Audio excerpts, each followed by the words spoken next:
Welcome to CrossPlatform podcast, where we discuss how to solve productivity problems across platforms. I'm Augusto Pinot, And I'm Mark Gelwix. and today we're talking about simple productivity. And I'm going to let Art introduce the topic as he proposed it, and then let's see where this discussion takes us. So, as of late, I've been taking a hard look at the productivity tools I have in use and the systems and the processes and the procedures because I've had this feeling in the back of my head that things aren't quite as organized as I'd like them to be. They aren't structured as the way I'd like them to be. So my first instinct was, okay, take the tools that I've been using and find a way to make it work within there and build the structures and build the configurations. And about partway down that path, it it struck me that I'm spending a lot of time making the tool do tool things rather than making it do productive things.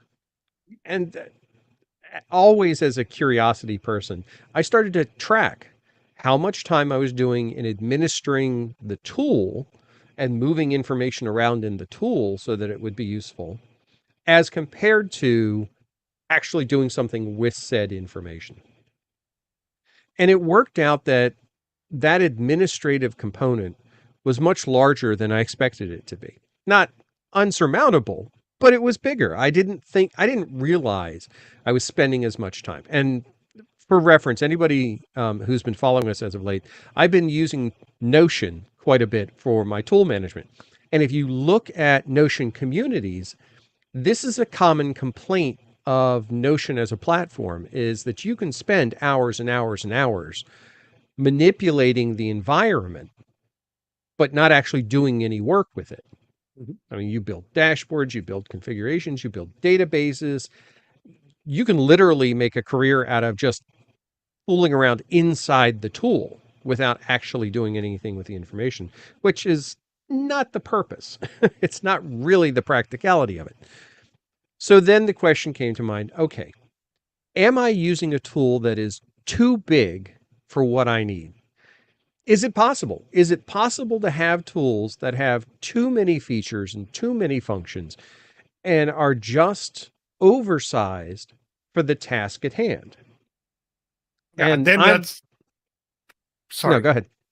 I was going and to say that's where I'm I'm going to make the first cut. But go. okay. Yeah, I'm always one about, like car analogies and things. So I would say think about it this way. It's like getting this big 15-person transit van to go to the grocery store and come back. It'll do the job, no question about it. It'll do it fine.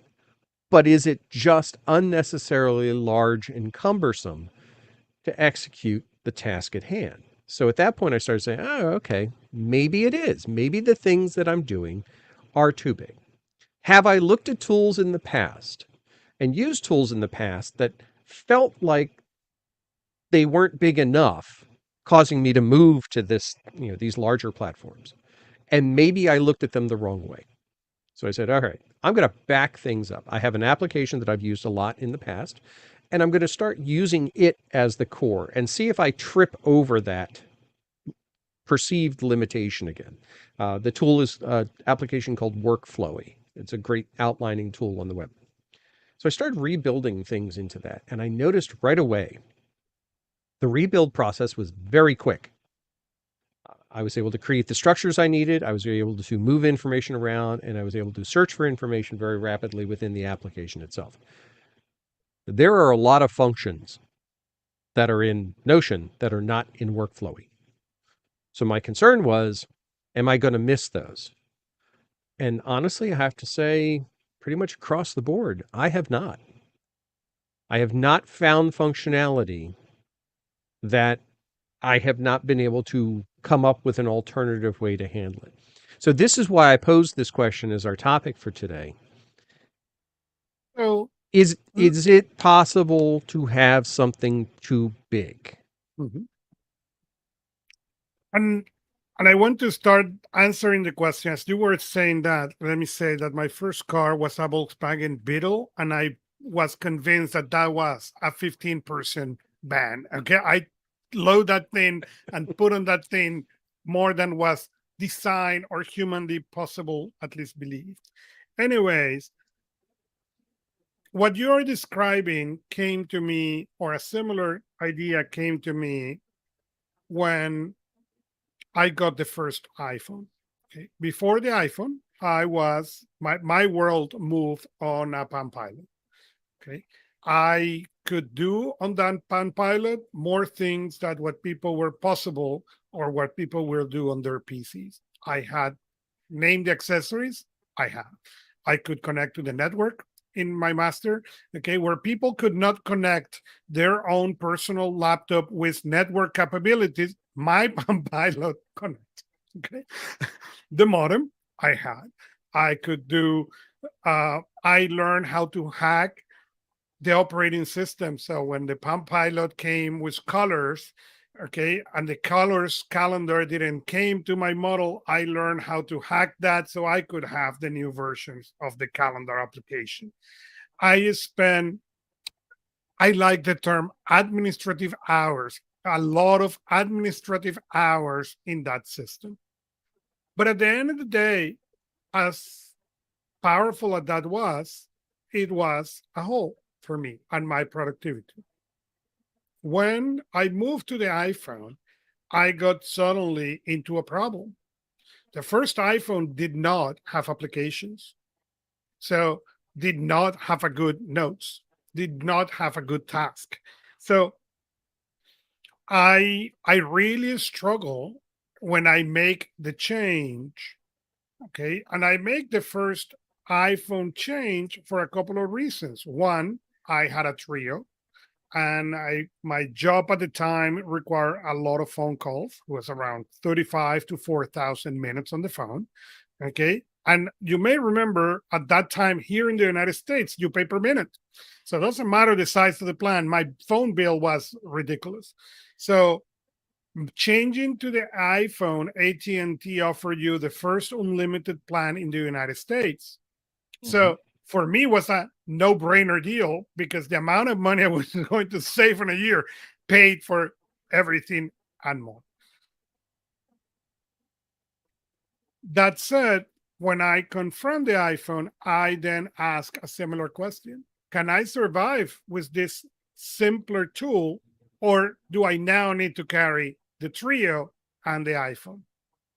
Okay. And it was difficult for me to answer that question. I choose to see if I could make that work. And I did. Okay. And the next, one of the things I learned with that is that I love tinkering with the technology, but it hurt my productivity in ways that I was not aware until that moment. And that was the moment I decided that I was going to stop playing with my productivity tools. Even to this day, I have multiple iPads for that reason. It's not that I stopped loving playing. Okay, I still love to play, but I do not play on my productivity tools. We are going to talk about task management. Okay, I use the same task management for 15 years.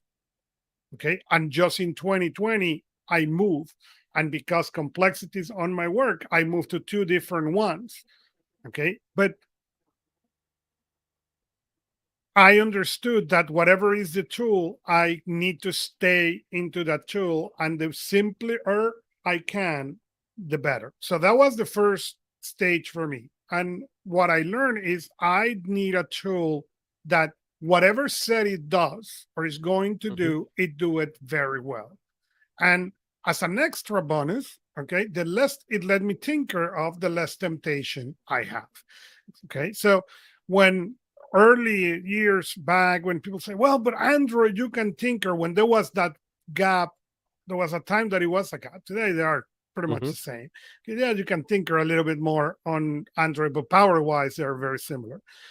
At that time, for me, was a down that you could tinker that much, not because it was a down. It was a down, personal down, because I knew then I will spend the hours figuring it out how to make something that obviously I didn't need.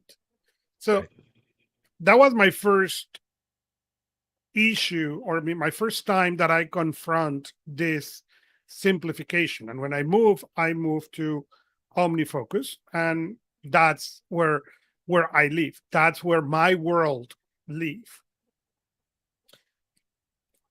So I it's don't think interesting. the issue is the size of the application or the tool.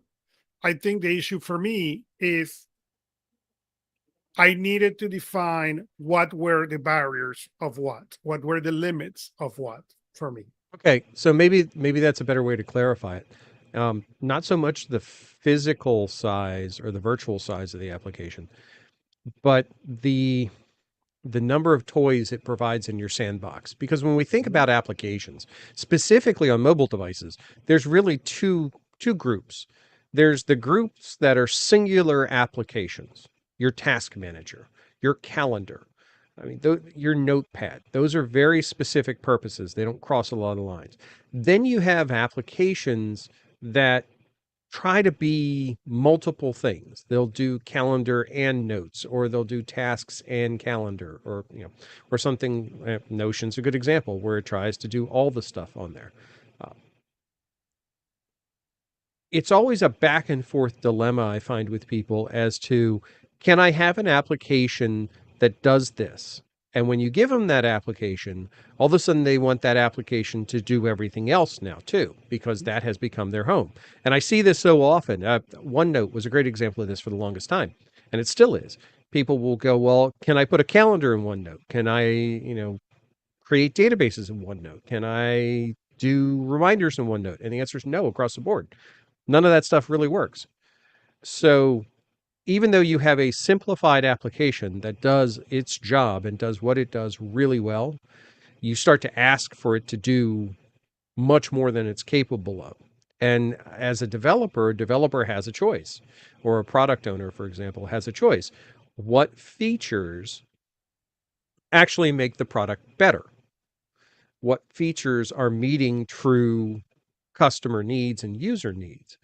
And that's where I think people can struggle. Phones and tablets are a great example of it when you look at people's installed apps. I mean, when you're talking with somebody who's got 150, 200, 250 apps installed on their phone, and you look at some of those apps and they're actually duplications of functionality, Mhm. have two or three different task managers loaded on there for different purposes. I can understand then that becomes the difficulty of the complexity, and why you would want to say, look, I want to get rid of all these. I want one application to do all the things. Well, if it's going to do all the things, you're either going to do it its way, which most users have a problem with, or you're going to spend a lot of time configuring it to do it your way. And that's the balance of the dilemma that I look at is, what's the simplest place we can get to? Uh, and what this little exercise compelled me to do is to say, okay, how far back could I take this and then bring it forward again? So part of the exercise was, could I take everything that I'm doing and turn it non-digital again? Let's say I just had to, I know, I quite the reaction there, Gusto. No, Sorry, I get it. that cringe. I'm That not planning on doing it. yeah, Just saying. please don't. Just saying. Can I use that as the extreme? Can I use that as the beginning of the number line? So I started looking at each function. And the primary ones, the task management, note taking, and scheduling. Those are the three big ones. Calendars, yeah, I could do a calendar on paper. Not a big deal. Actually, for my use of calendars, paper calendar, fine. Not a big deal for me. Uh, task management, yeah, I could probably do that. I could do checklists. I mean, it's functional. The note taking is what tripped me up, because I have this habit of taking notes as they happen rather than creating structure for the notes and then capturing the notes into that structure. So I need to be able to reorganize the notes themselves. But when I looked at that, I realized that a lot of the things that I had been trying to do in the larger applications didn't really benefit me productivity from a productivity standpoint. For example, trying to marry notes and tasks together into one thing. So, for example, like in Todoist, you can capture a lot of information in Todoist notes or their comments section or whatever they call it. So you can build a task and you can put all this information in there and it's all in one place and you can put file attachments on there and all. But that's not notes. Those aren't notes in your system. They're embedded in the task management application. Right. When you look at your calendar and you say, okay, I've got this person connected to this meeting, but you don't have that person's information in the calendar entry, they're in your contact listing, and you need to have that connection across. Our normal reaction, my reaction up until this point was, okay, how do I connect the two? So looking at this and trying to say, okay, this is the simplest step. I can get back as far as analog. Now, how do I ease my way back into the digital space? And what are the applications that this is taking me to? Now, just to be fair, if this was a conversation 4 years ago, workflowy would not be in the conversation. Mm-hmm. It did not have some basic features that make this possible. It has them now. So it is a viable option for some of this stuff. But if we look at those three core things, task management, can I capture to-do items? Can I track that they have been done? And can I know when they need to be done? Yeah, I can do all three. That's the minimum.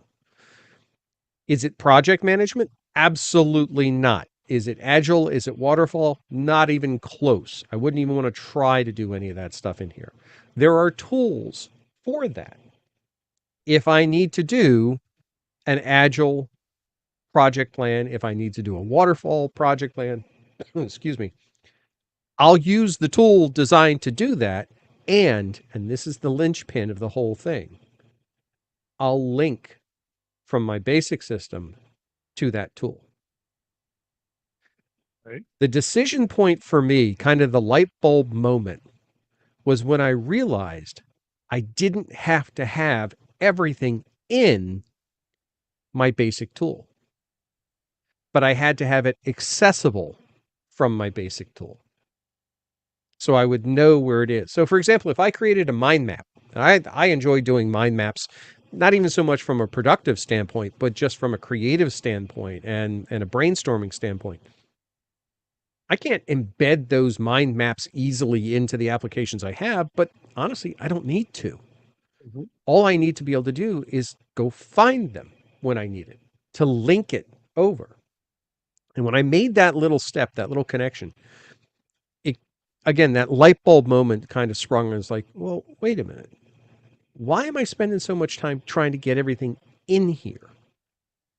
I just need to know where it is to go get it. And that kind of stemmed from Google, of all things. Because you remember when search engines first started coming out, Ask Jeeves hit the market and all the different search engines. We finally came to the realization that we don't have to know everything. We just have to know where to go find it. We have to know it's a thing and then be able to go to some place to locate it, and then we've got it. But it doesn't all have to be in that spot. Well, it's the same thing when we're talking about doing, mental dumps. You don't need it all in your head. You just need to know and trust the system that you're putting it into.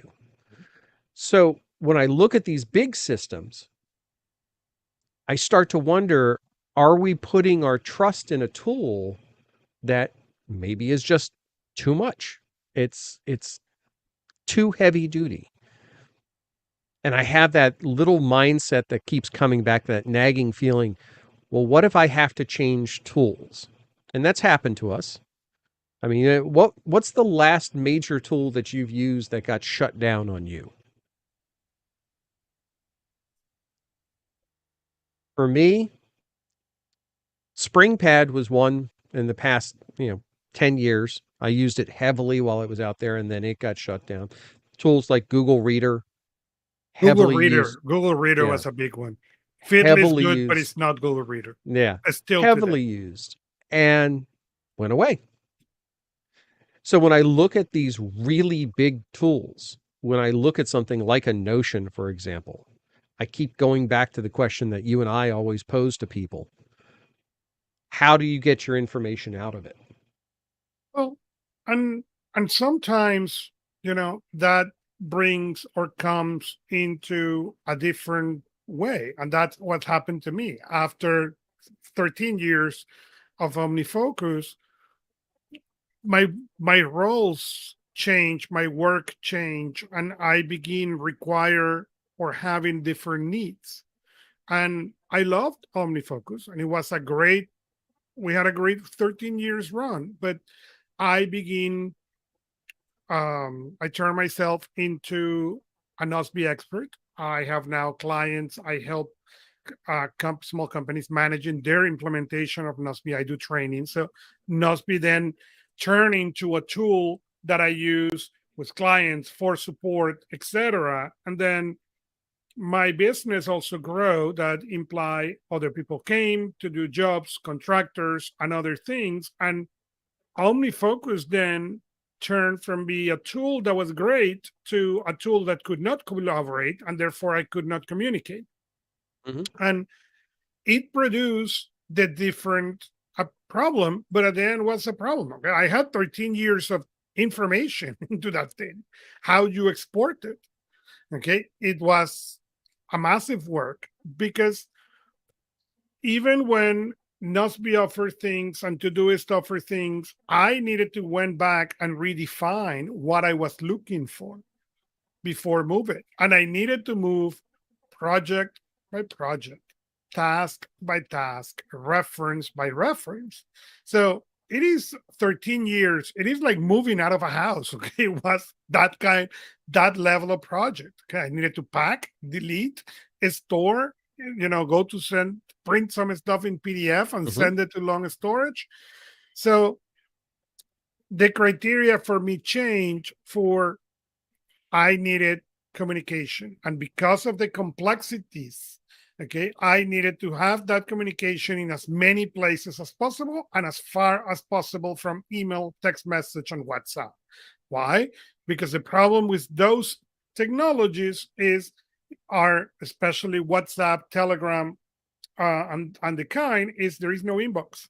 Okay, you send me a message, and as soon as I read it, there is no distinction between that message and anything else. Yes, you can take the screenshot, send it to your task of choice, but if you don't do it right there, it's gone. Mhm. And that make it for a very bad system and a very bad collaboration system. Therefore, that was one of the important things for me. What I learned in that process was that my system require a next level of simplification. And I will say why.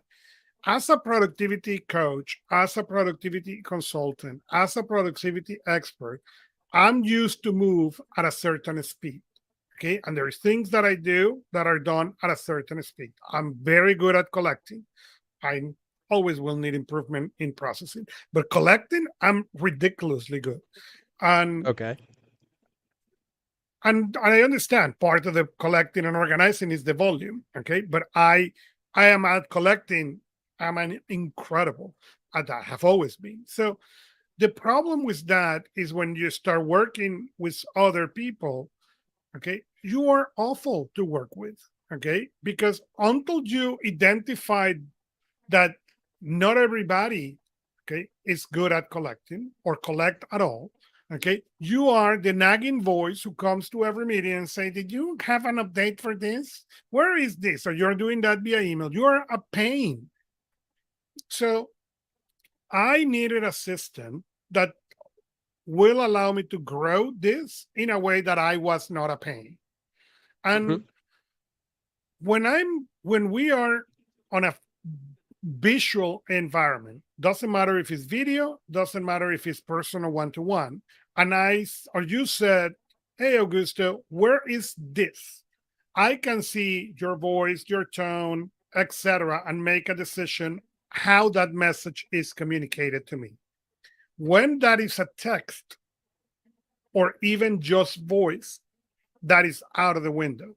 So now the receiving party will make a decision based on their mood of what kind of communication is that. And what I learned was that is a recipe for many disasters all in line. So what I needed was a way to simplify the productivity so that way we could really eliminate that nagging and make it very effective. What came out of that is what I today call organizational productivity. And it is works in personal productivity is about my project, my task, okay? And Mm-hmm. organizational productivity, it's an open environment. It's about our projects and how this project need to move forward, where everything is open, where the communication is open. So it's not a nagging environment, it's an open environment. How this instead of looking where is the shortcomings, where is the weakest links, we look where are the strengths of this team to move it forward. Mm-hmm. But that changed the communication and require training. As a client of mine asked me, well, explain me what is the difference. And I say, on organizational productivity, everybody will look at the system and you need to be very vulnerable about it. When you are doing personal productivity, no one see your system. And that's what system that most people have. And I remember when I was working into this concept and talking to productivity people and asking, how many people have seen your system? Okay. And I did not get many yes, okay, into that question, but I get a lot of horrified faces. And these Sure. were people, very productive people, okay, that when you ask that question was like, you're not going to ask me to show it, right?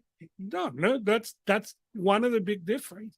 But that also means when you are into this open proposition, the communication need to be different, need to be gone to what is the common denominator, because you are may know it and I may be able to tell you I need a server with these conditions, okay, and for you that is no problem, okay. But if there is people in the team who is has no clue about technology, okay, if I said I need a touchscreen PC for this client, okay, for you that's a very easy question, okay, on what it is, and you probably know what the company has, you know the answer. If on that Mm-hmm. same group, same project, same thing, there is people who has zero knowledge of technology, okay, that line was read as Peanuts teacher, okay, wah, wah, wah, wah, wah, wah, wah, wah. Okay, that's how that line sound.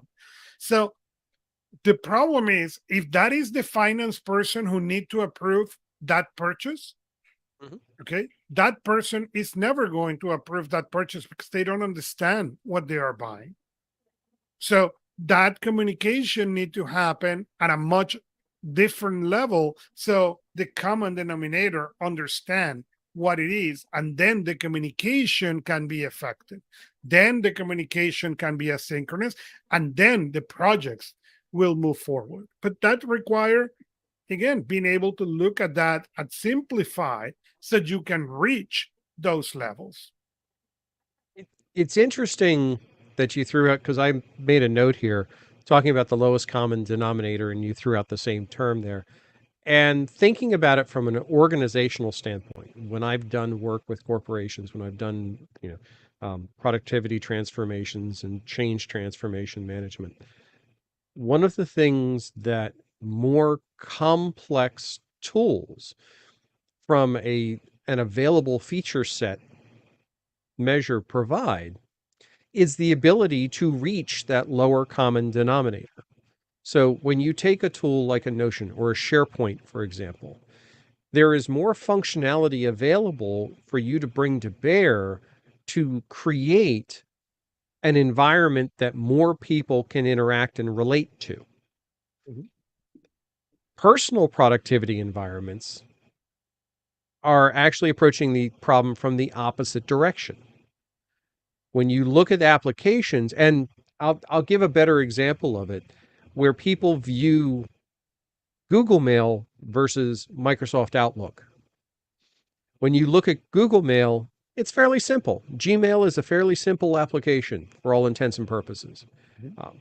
The majority of people can use Gmail. They get it. They figure it out relatively quickly. Outlook has a lot more functionality at the front end of it. If you take a dedicated Outlook user, though, and you send them over to Gmail, they'll be looking for features that they don't have. You take a dedicated Gmail user and you throw them in Outlook, they're going to look at you like, what is all this junk? Mhm. So it becomes that dilemma of, from a personal productivity standpoint, I recommend finding a tool, or at least I'm starting to come around to this thinking right now, of finding a tool that is a 80% fit. Go with the 80%.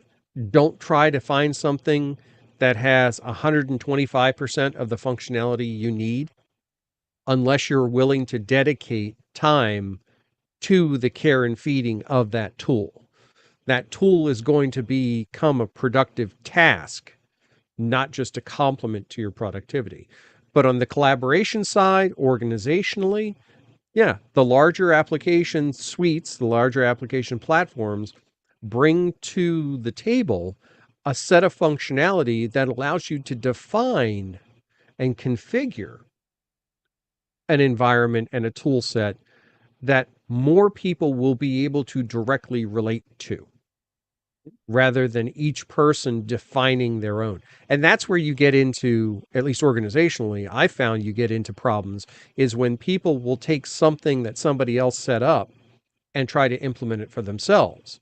Forms are a great example of that. Spreadsheets are a great example. Spreadsheets are a fantastic example of that. You ever get somebody's spreadsheet and it takes you an hour to figure out what the heck their spreadsheet first does? Mhm. Because by its very nature, use citizen developers, and that's the term that you'll find in the development space, are people who are not development savvy. They're not development background. They don't actually have either formal education or experience in the development processes. So they're using tools that are designed to configure solutions rather than actually develop them. Problem is they don't know good habits. So whatever solution they put together, SharePoint site, spreadsheet, database, whatever, they're not documented. They don't follow standard structures. They're not maintainable. There's a lot of things that fall off the tracks. When you look at someone's personal system, however, you get the same reaction you were talking about earlier. If you ask them to show me your system, a lot of times it's like, yeah, well, okay. No, I don't want you to see my stuff. It's like, well, I didn't ask to look under your bed or anything like that, but they have the same type of reaction. So, thinking about that from a productivity standpoint, I go back to that basic question. And here's an example, and I'll throw it into the Apple space.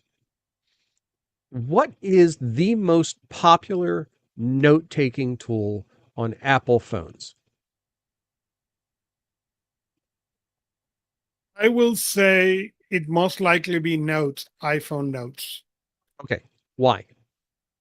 because it's there and it's simple. It's there and it's simple. It is the lowest common denominator for the Yep. greatest audience. It has the base set of Correct. features and it doesn't do anything else beyond that. But you're absolutely right. It's there. It does the job that you ask it, and that's it. Now, when people start to push that to the outside, when they start to go beyond what notes can do, that's when you start to see all these other applications come into play Mhm. and you start to accumulate all this stuff. Now we've got true cross-platform questionality. Can I use it on multiple devices? Will it go from my iPhone to my iPad? Well, can I get to it in the cloud? And heaven forbid we involve somebody else in the conversation, because now you've got collaboration, multiple platforms, the whole Mhm. purpose of this show. So let's go back to the simplification process. Let's talk about that a little bit more here. When you look at the tools that you are using, let's focus on note taking, because I think that's probably the most common. People know how to manage tasks basically, and they know how to handle their calendar. But let's focus on note taking. That's one of the ones that I think people struggle the most on. because the tools they use to take notes with often force you into a structure of taking notes that you may not be comfortable with. Mhm. What do you use as your primary note-taking tool? My primary note taking tools is Good Notes on an iPad. Okay, so let's So take it's good notes. basically And the equivalent of a digital notebook for our listeners who don't know what I'm talking about. that's a great example because literally yesterday, before we recorded this, Samsung had their Unpacked event, and twice during the event, they highlighted Good Notes coming for Android. Now, they didn't call it out as such, but you saw the icon, you saw the interaction. So if you're familiar with Good Notes, you're like, oh, wow, the Apple thing is finally getting out of beta and it's going to work over here. So when you look at a tool like that, and it's basically a digital notebook, it's basically, a legal pad with ones and zeros. Why is that your primary tool? Because I know there are tons of powerful organizational notebook tools and ones that have all kinds of depth of interactive functionality. Why something so simple? So for me, again, there were two criteria. One, I need to be able to share. Okay. OneNote, uh, Good Notes allow me to, if you have good notes, I can share notebooks. So I can share those with people. I can send PDF of those, very, very simple. I can convert those things or those notebooks into PDF and share them. Very, very simple. Not only that, I can send you the PDF, you can make annotations, and I can import it in my book. And now it works perfectly fine. The second thing that allows me to do is I can create custom design pages. So I have over the years create my template to write, my journal. There are certain journals that I do. I do a product called the Impact Journal. It's in there. So it allows me to be very, very, very flexible. Also allows me to then dump any material in PDF or EPUB that I want to read is dumped in there in a folder. So that is my read folder. Okay. I remember when I began doing productivity, I had that folder. I have a red folder named that label inbox, and I have another couple of folders because depending on what was the topic, who were reading. There's some personal reading, professional reading, and I carry those three folders with me. So when you were talking about paper, that's what you. I think I have an arm longer than the other one because carrying those papers. Okay, at some point, all that's now is digital, but going back to that simplicity, I don't necessarily need the application to do everything, but I want that whatever you said you are going to do, you do it really well. So I Okay. don't need Good Notes to be the calendar. No, okay. What Good Notes allow me to do is you can annotate incredibly well. You can synchronize incredibly well. And I can create notebooks and take notes and save them, back them up automatically very well. That's the reason I use that application.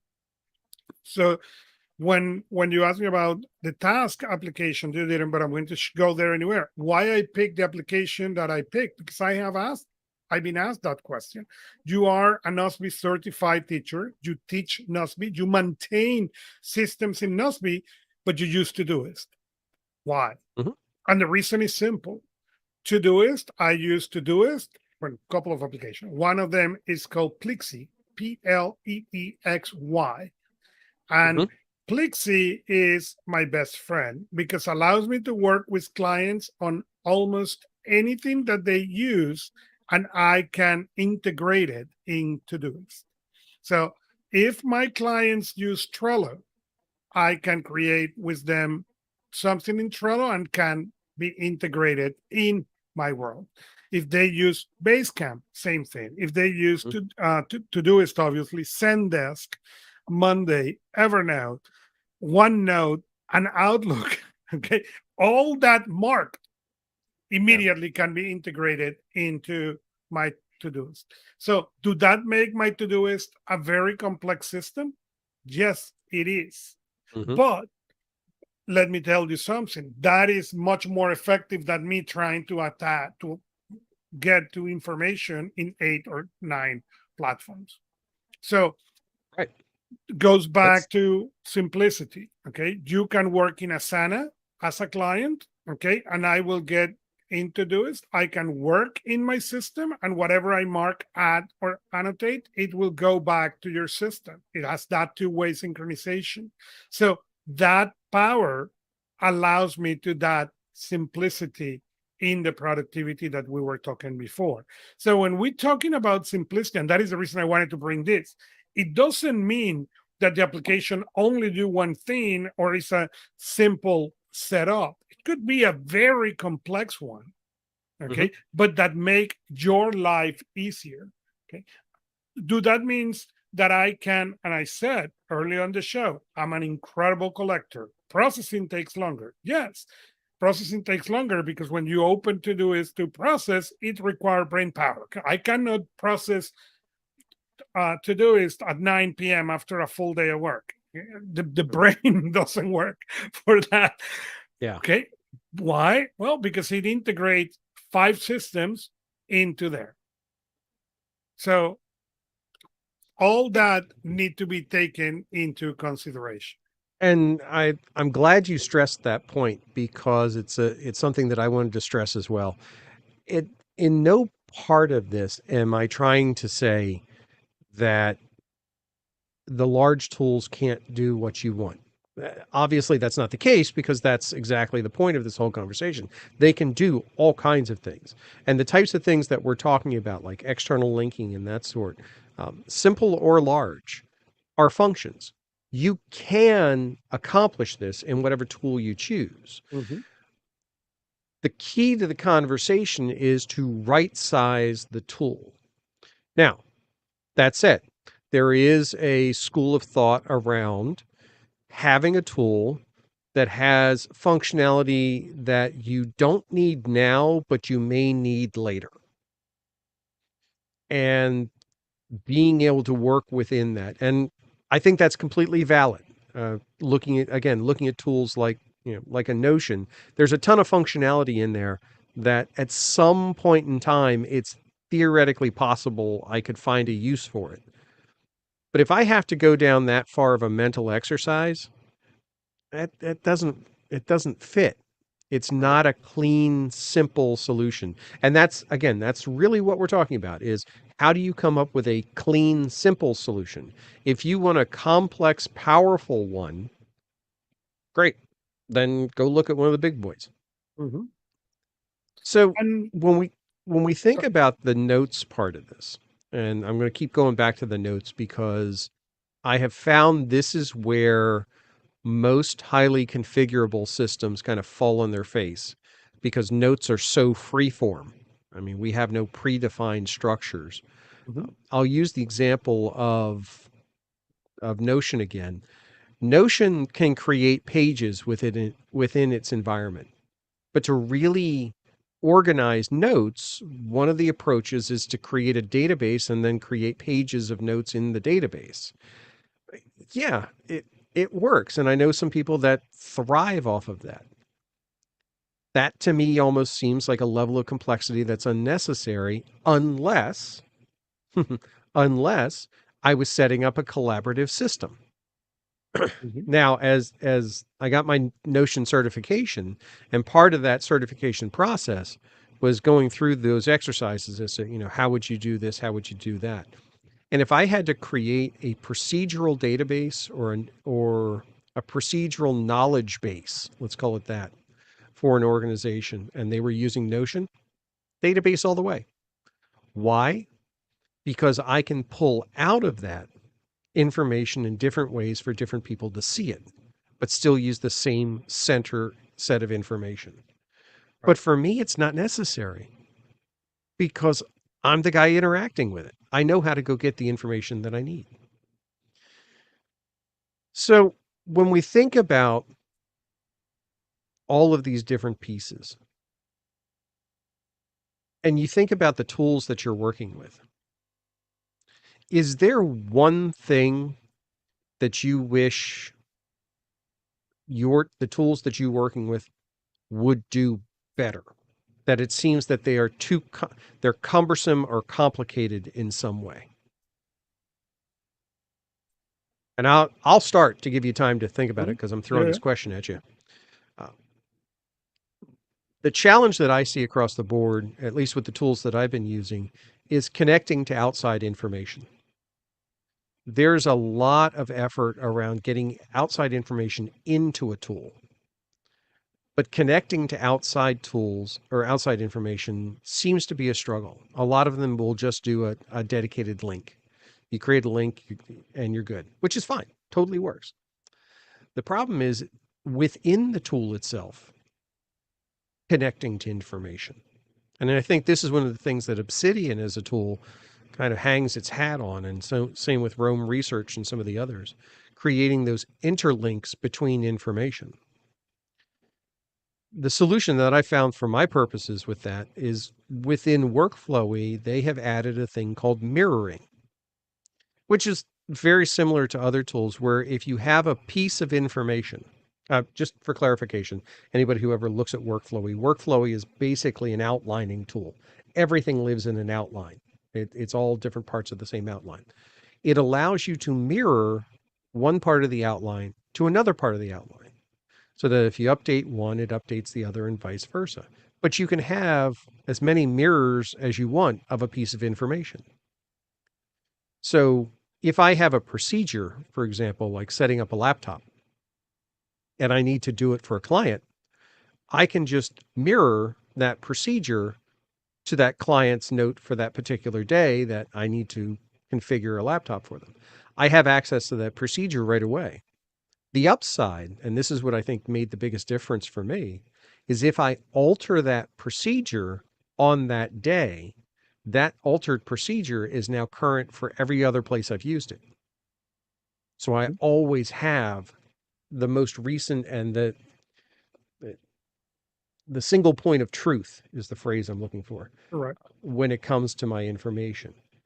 That functionality I have found has been the struggle across most of the applications I've dealt with. How about you? Is there something that kind of sticks in your mind with the applications you use that you're like, man, I just wish it did something different here? Well, the geek in me always, but I want artificial intelligence to do is to tell me what is the next action that I should do instead of need to think Okay. about it.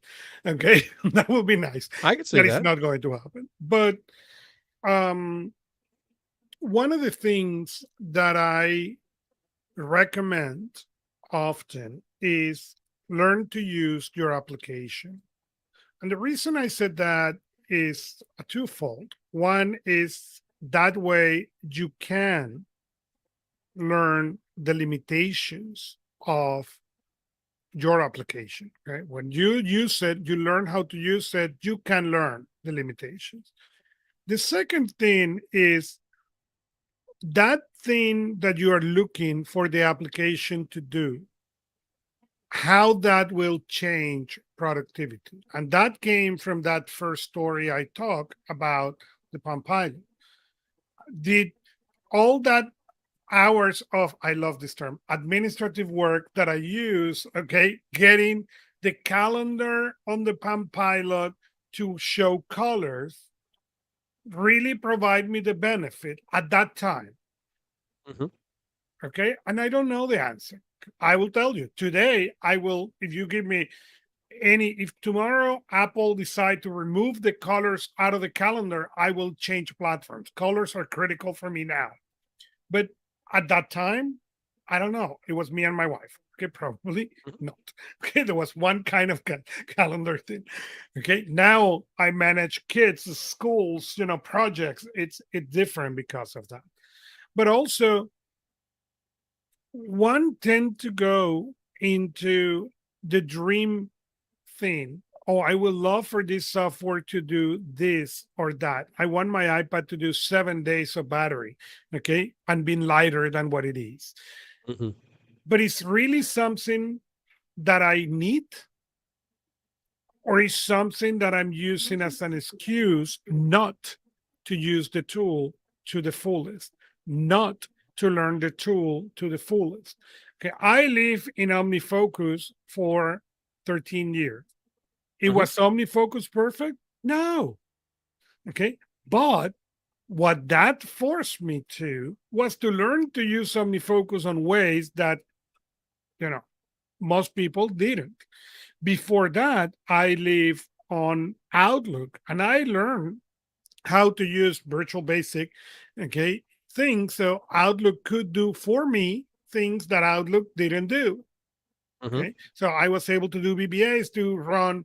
Okay, give me a list of everything that is due, or that is okay. Those kind of short things I run in VBAs. That I'm talking about many months back. Oh yeah. Okay, I learned to use perspectives in OmniFocus. Now I am in Todoist, okay? And one of the things on Todoist is learn how to use this. With Nozbe, the same thing. How can I get the most out of this software so I can really teach it forward to people? And that's something that in many cases we fail, in the sense that we look into, okay, I wish that this software can do this, but really we don't spend the time learning if that can be done in a different way. Okay, and I'm going to say in Todoist in particular, okay, I have a couple of smart lists. Okay, one is, hey, what need to be done before the end of the day? Okay, Hmm. and that goes and scan my old system and give me a list. Okay, this need to be done before. Okay, okay, what need to be done tomorrow? Okay, and I can click that and it will give me any task that is due tomorrow. Why?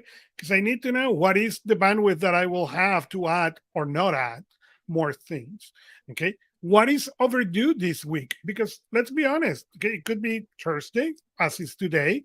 Okay, and there is a stuff that is overdue day that hey, it's now not showing on my radar because it's now past the 48-hour rule that thing will be. So those kind of things, do that means, oh, I need a new system because I cannot do the number of tasks? No, the problem is Hmm. not Todoist, okay? As it was not Omni, as it will not any other thing, okay? The issue is the amount of tasks that I have. But what we tend to think is, okay, I need a new task management tool because I'm getting things that I'm not seeing. No, no, no, no, no, no. I'm not seeing those things because I'm very busy. Again, I have too many of them. But the solution is not get a new system. The Hmm. solution is tinker how you can do that in this system. Why? Because if I need to move out of Todoist right now, doesn't matter where, how long that's going to take. How long is going to take me to reconfigure the new solution? How long is going to take me to get this? And when I do coaching and we talk about technology, I always ask people the following question: what works? Forget Hmm. about what doesn't work. Focus first in what works. Because what we tend to do is, okay, well, I'm going to leave this platform because obviously there's tasks that I cannot get, notes that I cannot write in the way I wanted to do, etc. Okay, and then we go to the next platform because it can do that little thing. And then Hmm. we spend hours moving to discover, oh, but it doesn't do Right. this, and this. So, and what we do with that is create overly complex problems. You know, we have talked in this show about that tablet that I have, that Onyx tablet. Okay. Hmm. That tablet did not came into my universe to replace any of my iPads. That came to replace a Kindle. Hmm. Okay. Is that tablet more powerful than a Kindle? Yes, it is. It's much faster than the iPad. No, it is not, but it was never meant to replace the iPad. That's my own shortcomings because I need to tinker with the things. Okay, and Hmm. that's not a productivity device. So I'm happy to waste time playing with that thing. Okay, but I have an iPad here, okay, just to play. So I can install betas and junk and try and play. Why? Because I love that part. What I learned was not to do it in my productivity system. Okay? When I move to Todoist, I make a very long study into all the things in the market, and the integration was the winning point. Mhm. Okay, and so far, again, it is perfect. No, but the integration has proved to be very, very good. Okay. So I had a service that sent me an email every day and tells me this was the things you mark complete yesterday. Okay. Mhm. $6 a month is fantastic. Okay. $6 a year. Sorry. Okay. It's fantastic. So what is maybe the tool doesn't do it, but what can come and complement the tool before you move? And I think what we do is normally we move first and then analyze what was working before. And we tend to move because of feature. Oh, well, I want my thing to do, I want my notes to be able to take pictures. Okay, that's great. How many pictures are you going to take? Well, I don't know. I wanted to take a picture and my thing didn't do it. Right. Okay. So you are abandoning everything that is working on this app because today you could not do something. Instead of saying, okay, you know what? That doesn't do it. How can I do it? And I will tell a last story. When the Palm Pilot, the to do part has 15 categories, okay, or 14 and undefined. Okay, so when I went to create errands, I had an issue, okay, because I have more than 15 stores at that time. So how do you build it? Well, one option was to put the Palm Pilot in the trash and find something else. The Mhm. other one was have one errand and then begin the task with whatever the store was, because then when the Palm Pilot sort them, it will put all the food together, all the the other electronic stores together, and all that. Why Mhm. that solution came from? It came not from quitting on the application. It came into how can I work into the limitations of this. And what I found early in my productivity career as a consultant, as a coach, and as a practitioner is the most productive people don't change what they know. Okay. David Allen, for good or for bad, has used Lotus Notes for the last 100 years. Okay. And he has paid giga cash of dollars. Yeah. Okay. So his Lotus Notes integrate with this new technology because it's a dead technology, but he's not living it. Mhm. Okay. Steve Jobs bought a new Mercedes every 6 months, the same model, same color, same features. Why? Because he was not going to get a license plate and he had the money to afford that. Great. Mhm. But again, every 6 months, he did not went to what is the new Mercedes. No, no, no. It was the same model, same color, and Mhm. the rumor said that when Mercedes make changes on that model and that color, he was pissed off every time. Okay. But again, on his world, okay, Mhm. he was not interested into all those variables. He wore Right. basically the same shirt, the same shoes, and the same jeans. Okay, and he bought 100 of them. Call it a day. So understand what is the important decision you need to make, Mhm. and understand if this part on your productivity system fits with that important decision. And if it's not, then you need to take that decision accordingly. But remember, if you decide, okay, no, I need this feature is so important for me. The Mhm. first list to make is not about this feature.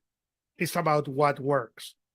Because if you move the platform, you move the device, you move all that, and now discover, oh, but I now lost all this, Mhm. then the question is, do you really gain anything? Yeah. I think we've I think we've come to that important point where we have to give people an opportunity to walk away from this with a direction. So, as we close this out, the direction I want to give everybody is look at your tools and look at the time you're spending on the tools themselves. and determine for yourself, is that time well spent? If it's well spent and things are working great, don't touch it. Leave it alone. Don't mess with things that work. But if you're not feeling 100% in those tools, look at what they're doing and what you're doing to work around functionality, things like that. Take a critical look at those tools and then start from there. And don't be afraid to simplify down. Just because a feature's there doesn't mean you have to use that particular feature. Yep.